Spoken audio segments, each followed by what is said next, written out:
சாமி காயத்ரி கிட்ட ஃபோன் பண்ணி கேட்டிருந்த ஆதிரன் குட்டிக்கும் காயத்ரிக்கு எப்படி இருக்குதாம்மா? இன்னுமே காயத்ரி பேசுறதே நொனன்னு தான் கேக்குது. ஆமா, நான் மத்தியானம் கேட்டேன். அப்புறம் குஞ்சுக்கு நல்லா இருக்குதுங்கிறான். அப்புறம் நல்லாத்தான் விளையாடிட்டு நல்லா இருக்குதுங்கிறா. அப்புறம் சளி ஓரளவுக்கு நல்லா ஆயிடுச்சுங்க. நேத்து ரொம்ப இருந்தது அதிகமா.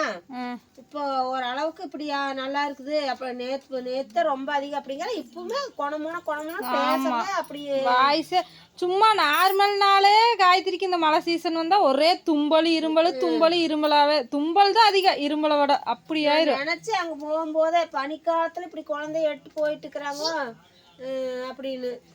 பனிக்காலத்துல வெதுன்னு சாப்பிட்டாத்தே. நிறைய பேர் ஆதிக்குட்டி போய் பார்த்தீங்களா, ஆதிக்குட்டிக்கு எப்படி இருக்குதுன்னு கேட்டிருந்தீங்க கமெண்ட்ஸில்.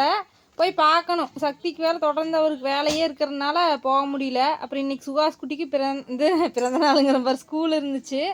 அதனால் ஃபோன் பண்ணி மத்தியானம் கேட்டால் பரவாயில்லைங்க ஓரளவுக்கு அப்படின்னாங்க. ஆனால் சளி ஓவராக இருக்கும் போல இருக்குது. அதுதான் கிளைமேட்டும் அப்படியே. அப்புறம் அங்கே வேறு போயிட்டு வந்தாங்களா, அதனால. அப்புறம் இப்போ சமையல் வந்து நம்ம வீட்டில் என்ன சமையல் நைட்டு இங்கே பாருங்கள். கத்திரிக்காயும் தக்காளியும் கடைஞ்சதுங்க. தோசை இட்லி. கத்திரிக்காய் தக்காளி கடைஞ்சது. இது வேற வீடியோ போடுங்கன்னு கேட்டே இருக்கிறீங்க. நானும் போடவே இல்லை. சிம்பிள் தாங்க, ஒன்றுமே இல்லை. வரமிளகாய் காரத்துக்கு வேணா நீங்கள் வரமிளகாய் தூள் போட்டுக்கோங்க, அவ்வளோதான். வேற ஒன்றும் இல்லை. உப்பு மஞ்சள் தூள் வேற எதுவுமே போட தேவையில்லை.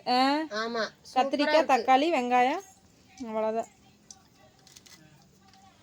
ஓகேங்க ஃப்ரெண்ட்ஸ், நைட்டு சமையல் எங்கள் வீட்டில் இதுதான் டிஃபனு.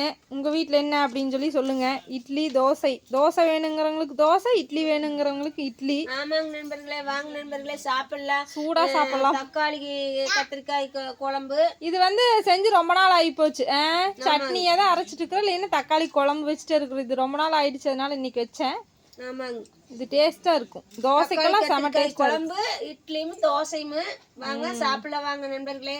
இட்லி விட தோசைக்கு எனக்கு இது ரொம்ப பிடிக்கும். ஸ்கூல் படிக்கும்போது காலேஜ் படிக்கும் போதில் இது கொண்டு போனால் எனக்கு அப்படி ஏன்னா அந்த தோசை மேலேயே ஊற்றிட்டு போயிடுவேன், தனியாக கொண்டு போக மாட்டேன். அது அப்படியே ஊறி போயிடுமா, அப்படி சூப்பராக இருக்கும். எனக்கு ரொம்ப பிடிக்கும். சாப்பிட்டுக்கலாம். அப்படி சாப்பிட்றதுக்கு உங்களுக்கு யாருக்கு பிடிக்குன்னு சொல்லி, யாருக்கு பிடிக்குன்னு கமெண்ட்ல சொல்லுங்க. அப்படி குழம்புல ஊற வச்சு. ஆமாங்க. ஓகேங்க ஃப்ரெண்ட்ஸ், இதான் இன்னைக்கு நம்ம வீட்டில் நைட்டு டிஃபன். உங்கள் வீட்டில் என்னன்னு சொல்லுங்கள், வாங்க சாப்பிட்லாம். அடுத்த ஒரு வீடியோவில் பார்க்கலாமா? நேற்றும் தீபம் வச்சோம், இன்றைக்கும் தீபம் வச்சோம், நாளைக்கும் வைப்போம். ஆமாம், நீங்களாம் தீபம் வச்சிட்டிங்களா அப்படின்னு சொல்லி சொல்லுங்கள்.